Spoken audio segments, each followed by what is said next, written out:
Okay, we're going to continue with looking at angles. Okay, a couple things I think we know, but just to go over, complementary angles.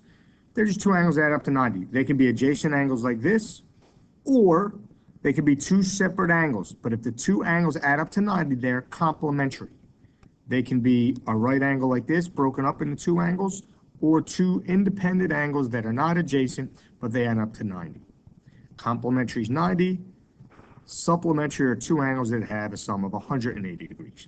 They can be two angles on the same line, which we'll learn later on. It's called a linear pair. Or they could be two independent angles that happen to add to 180. Complementary 90, supplementary 180. Some people say, remember it, C is before S, 90 is before 180. And then here, perpendicular lines form right angles. Right here it says that NJ is perpendicular to PA. So if NJ is perpendicular to PA, it forms a right angle. Right? NJ perpendicular to PA forms a right angle. Both of these are right angles. You only have to draw one, but just know this here is also a right angle. Okay? And if you were putting this as the reason, you can write perpendicular lines form right angles. All right? You can use this as your perpendicular, or perpendicular lines form right angles. That's your shorthand for that when you have to describe. Okay. Just taking a little bit of time to go over some basic terminology and notations. Next thing we have is congruent angles. If two angles are congruent, the angles are congruent, their measures are equal. Notice this. The measure of ABC equals the measure of DEF. Whenever you're using equality, it has to be the measure because you actually find a value. If you're just talking about the pieces, they are congruent. Okay? And you can use arcs. Use an arc mark like this and this. I suggest using a tick mark. If angle 1 is congruent to angle 2, I would use one tick mark. Now let's just say I went here and I said here's angle 3 and here's angle 4. If I said angle 3 is congruent to angle 4, so we could tell the difference. 1's congruent to 2. Well, 3 excuse me, is congruent to 4. I would use two tick marks. Right? You have to use a different amount of tick marks to determine which ones are which. They're not all congruent. 1 is congruent to 2, 3 is congruent to 4, and you can tell by the tick marks. Later on, you'll learn these are vertical angles are congruent, but we don't need that now. We're just learning about the tick marks to show angles are congruent. All right, before we had a segment bisector, which cut a segment in half. Well, now we have an angle bisector. An angle bisector is a ray, or it could be a line or a segment. It could be a plane. It is anything that divides an angle into two congruent angles. Two congruent angles. So if JK, if ray JK bisects LJN, this angle and this angle are congruent by definition of an angle bisector. MJK is 30 degrees. Find LJN. Well, if it cuts it in half, 60 degrees. You can either think of it as 30 times 2, or if this is 30, this must be 30 because they're congruent, and add them up. Just know an angle bisector cuts an angle in half. So, let's look at this one together. Ray BD bisects angle ABC. So that makes this congruent to this. Definition of an angle bisector. ABD is 6x plus 3. DBC is 8x minus 7.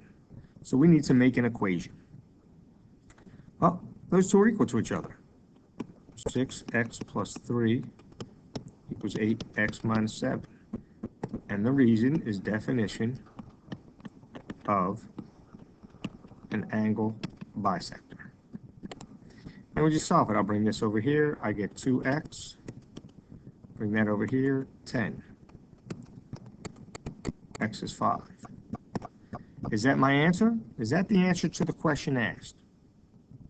Correct. It is not. We need ABD. ABD. So the measure of angle ABD is equal to 6 times 5 plus 3, 33 degrees. Okay. That's using an angle bisector. It just cuts an angle in half.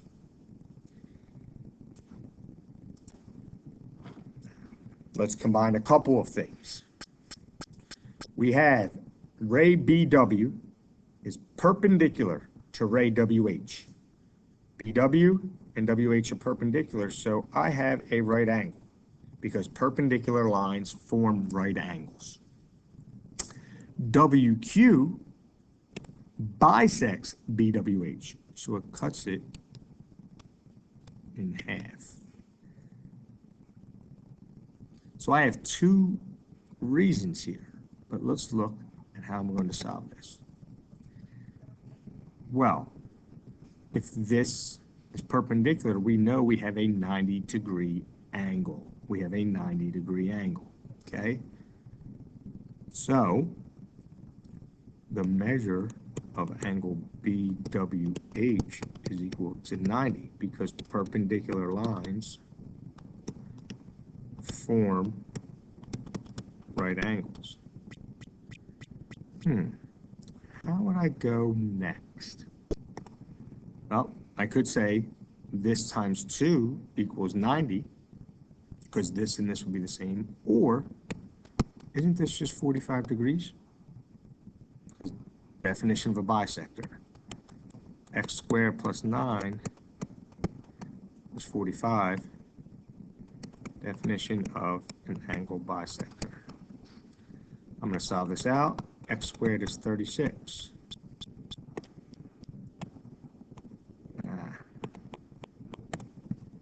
I'm going to square root both sides. X is plus or minus 36.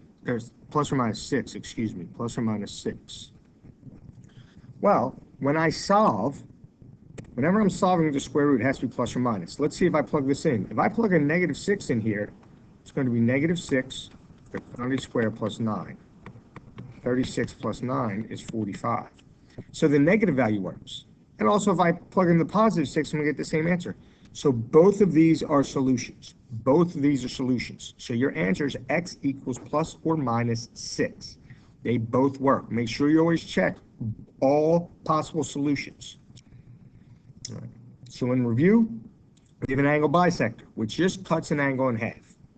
We also have perpendicular lines. They just form right angles.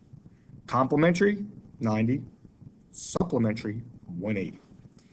You have two problems here and here to complete. Remember this, you have to draw your own diagram. Right. Here, just follow what's given and make sure you explain how you set up each thing.